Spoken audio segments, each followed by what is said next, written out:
Shalom, shalom, soyez bénis au nom de Jésus. Bienvenue à notre moment, venons et plaidons, moment dans lequel nous venons devant la grâce de Dieu, devant le trône de la grâce et la miséricorde, pour plaider, pour prier, demander grâce à notre Dieu. Seigneur, nous te prions, nous te levons, nous te magnifions, nous te disons merci pour ce moment. Nous prions dans le nom de Jésus que tu viennes toi-même nous assister, Seigneur, et que toi-même, Seigneur, tu viennes nous conduire dans ce moment de prière au nom de Jésus. Alléluia, amen, amen. Soyez bénis au nom de Jésus. Et donc, comme vous le savez déjà, notre prière donc sera basée donc sur quelques versets bibliques. Alléluia. Et nous allons commencer par lire notre premier verset, ou du moins nos premiers versets. C'est dans Actes des Apôtres, chapitre 3, verset 1 jusqu'au verset 10. Et donc, en ce jour, notre point de prière, c'est « Seigneur, guéris-moi de la paralysie. » Seigneur, guéris-moi de la paralysie. Et par la grâce de Dieu, vraiment, je crois que certains d'entre nous, Seigneur, nous serons donc délivrés donc de la paralysie au nom de Jésus. Amen. Et donc, lisons donc Actes 3, 1 à 10. Acte 3, la Bible nous dit ceci. Et donc, il s'agit là du paralytique qui était donc au temple, à la porte du temple. Pierre et Jean montaient ensemble au temple. À l'heure de la prière, c'était la 9e heure.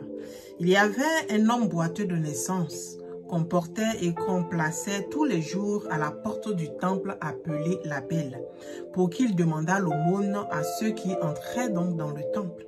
Cet homme, voyant Pierre et Jean qui allaient y entrer, leur demanda l'aumône. Pierre, de même que Jean, fixa les yeux sur lui et dit, « Regarde-nous. » Alléluia, « Regarde-nous. » Et il les regardait attentivement, s'attendant à recevoir d'eux quelque chose.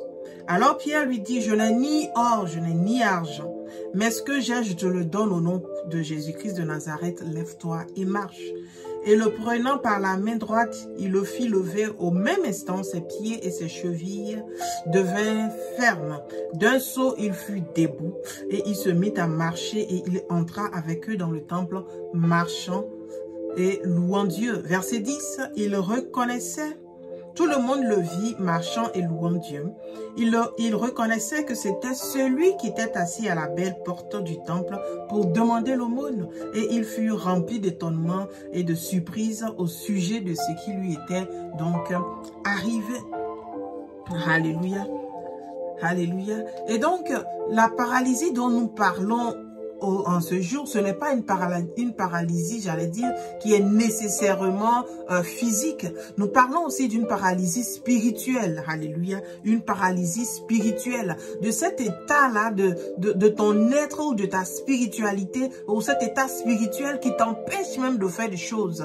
Je vais dire que cette paralysie est plus en esprit qu'une paralysie charnelle, qu'une paralysie physique, alléluia. Et donc c'est de ça dont nous allons, c'est par rapport à ça que nous allons prier en ce jour, de cette paralysie-là spirituelle qui est dans le règne spirituel qui nous empêche de faire des choses dans ce monde physique dans lequel nous sommes. Et donc là, nous venons de lire l'histoire donc de ce paralytique-là qui était à la porte appelée la Belle, la porte du temple, et qui demandait là l'aumône, alléluia, et qui demandait l'aumône. Et donc tous les jours, il venait là se mettre à la porte de ce temple-là pour demander l'aumône, jusqu'à ce qu'il rencontre Pierre et Jean, alléluia. La Bible nous dit que Pierre et Jean lui ont demandé de les fixer et il les regardait pensant justement qu'il allait avoir de l'aumône parce que c'est ce qu'il recevait des autres. Mais cette fois-ci, Pierre va lui dire, je n'ai ni or, je n'ai ni argent, mais ce que j'ai, je te le donne, lève-toi et marche. Et donc, au-delà de l'aumône, c'est sûr que le paralytique avait plutôt besoin d'une guérison, alléluia, pour vaquer à ses occupations, alléluia. Au lieu de recevoir l'aumône des gens, c'était mieux si lui-même lui-même pouvait se lever et faire ce dont il avait besoin. Et donc souvent nous nous trouvons dans cet état de paralysie spirituelle. Et donc il nous empêche de vaquer à nos propres occupations. Et là je ne parle même pas de spirituel en tant que chrétien, en tant qu'enfant de Dieu, qui nous empêche de prier, qui nous empêche d'adorer, qui nous empêche de faire des choses spirituelles. Mais je parle de cette paralysie, bien qu'étant dans le règne spirituel, va nous empêcher de faire des choses physiques ici. On peut être, par exemple, un élève et on est paralysé, on ne peut pas étudier. Pourtant, on a des examens qui approchent, mais c'est comme si on était paralysé, figé, empêché d'étudier. On peut être un père de famille ou une mère de famille et on peut être comme paralysé et on est empêché de faire ce que nous devons faire justement pour subvenir aux besoins de nos enfants, aux besoins de notre famille. Et donc, c'est de cette paralysie-là dont je parle. On peut être paralysé spirituellement de sorte que même des choses importantes que nous devons faire, nous sommes paralysés, empêchés de les faire. C'est comme si c'est la paresse qui nous prenait, alléluia. Et on peut voir cela comme de la paresse, mais spirituellement, c'est parce qu'on a été enchaîné. Spirituellement, c'est parce qu'on est empêché. Spirituellement, c'est parce qu'on est paralysé.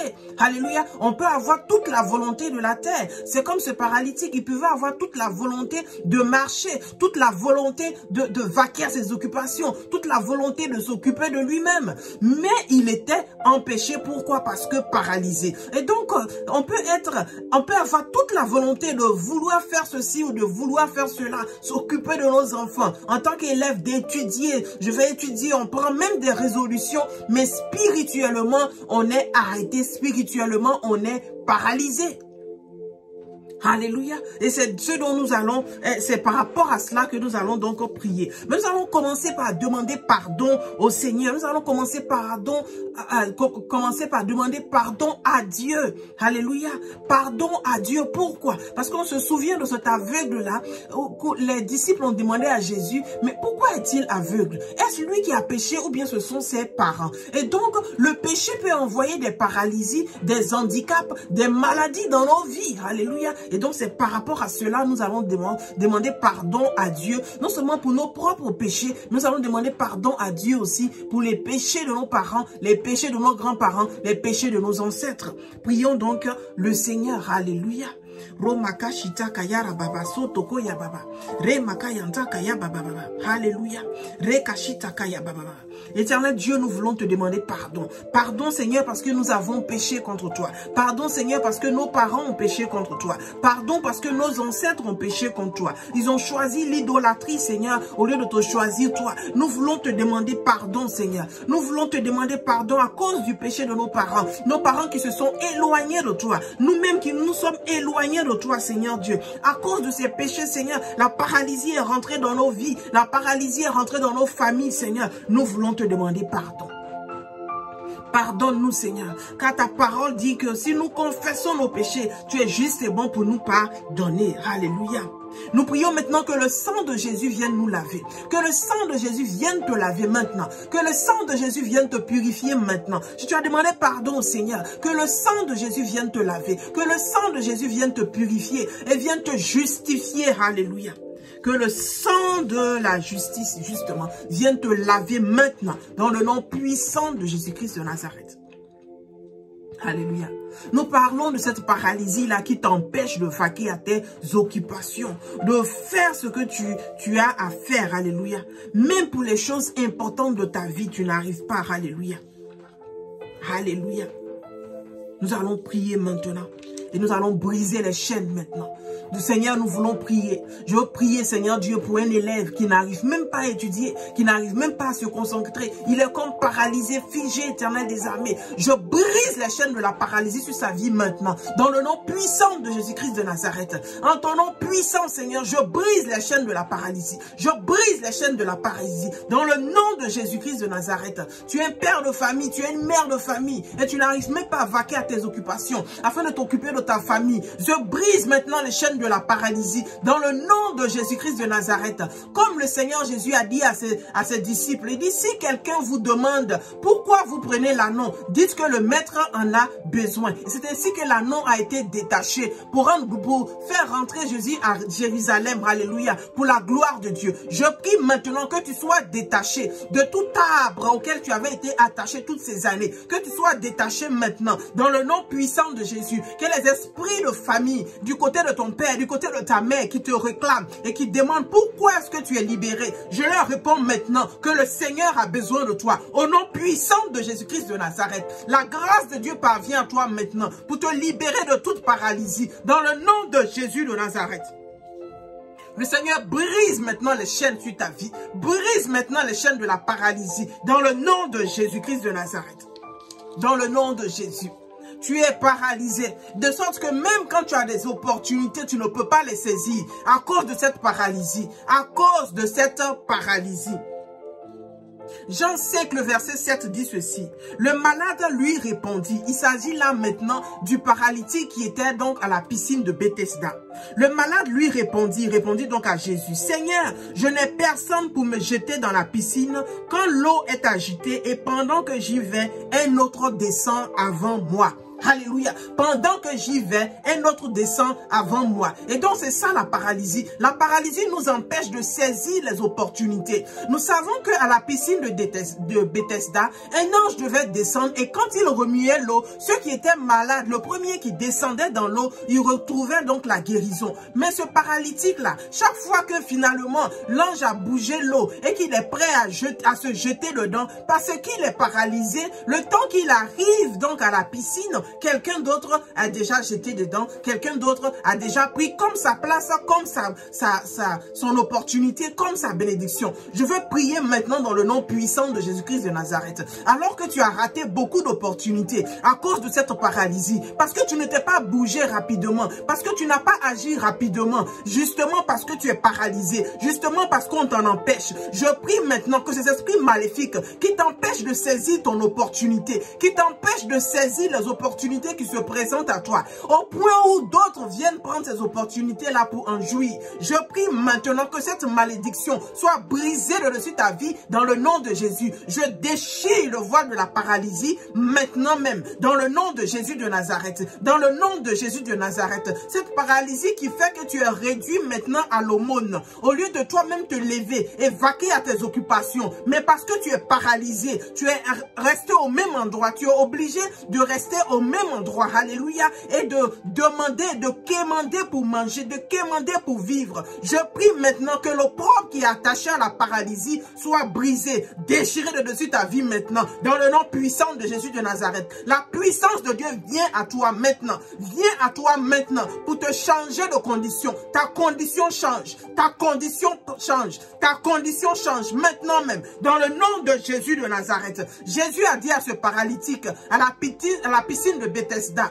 qui a dit à Jésus que dès que moi je me décide maintenant, que je me lève et que je veux aller à la piscine, quelqu'un d'autre prend ma place. Jésus dit, bon, désormais, tu n'as plus besoin de la piscine. Moi, je t'offre quelque chose de différent. Jésus lui dit au verset 8 de Jean 5, il dit, lève-toi, prends ton lit et marche. Lève-toi, prends ton lit et marche. Le lit représente quoi? C'est le symbole donc du témoignage. C'est le symbole donc de la maladie passée. C'est le symbole de la condition passée. Jésus dit maintenant, prends ce lit-là et marche. Je veux dire à quelqu'un maintenant, prends ton lit et marche. Prends ce chômage-là et marche. Prends cette pauvreté-là et marche. Prends cette stérilité-là et marche. Maintenant, tu vas présenter l'enfant que tu auras comme un trophée. Tu vas dire que j'étais stérile, mais maintenant le Seigneur m'a donné un enfant. Je veux prier pour une femme. Je veux prier pour un homme. Alléluia. Je veux prier d'abord pour une femme qui vit la stérilité. Pourquoi? Une stérilité parce que tes organes ont été comme paralysés. Alléluia. Tes organes sont comme paralysés. De sorte que même quand il y a la semence d'un homme, tes organes étant paralysés, tu ne peux pas tomber enceinte. Alléluia. C'est des choses, des incantations qui ont été faites contre toi. Je prie maintenant par la puissance de Jésus-Christ de Nazareth que ces membres-là, ces trompes-là qui ont été paralysés, ces trompes qui ont été paralysées, paralysés maintenant reviennent à la vie. Dans le nom puissant de Jésus-Christ de Nazareth. La Bible nous dit que quand Pierre et Jean ont prié, ils ont dit au paralytique, lève-toi et marche. Ils lui ont dit debout. Il dit d'un bond il s'est levé. D'un bond il s'est levé et ses chevilles se sont affermies. Je prie maintenant par la puissance de Dieu, par la puissance de Dieu, que l'onction de Dieu descende sur toi maintenant, afin que tu sois affermi et que tu puisses te lever pour vaquer à tes occupations. Dans le nom de Jésus-Christ de Nazareth. Dans le nom de Jésus-Christ de Nazareth. Dans le nom de Jésus-Christ de Nazareth. Alléluia. Alléluia. Alléluia. Je veux prier dans le nom de Jésus pour un homme qui vit cette paralysie-là, qui l'empêche d'avancer dans sa vie, qui l'empêche de saisir des opportunités. La grâce de Dieu vient à toi maintenant. La grâce de Dieu vient à toi maintenant. Dans le nom puissant de Jésus-Christ de Nazareth. Par la puissance de Dieu, je proclame que tu es délié. Il y a des gens parmi nous.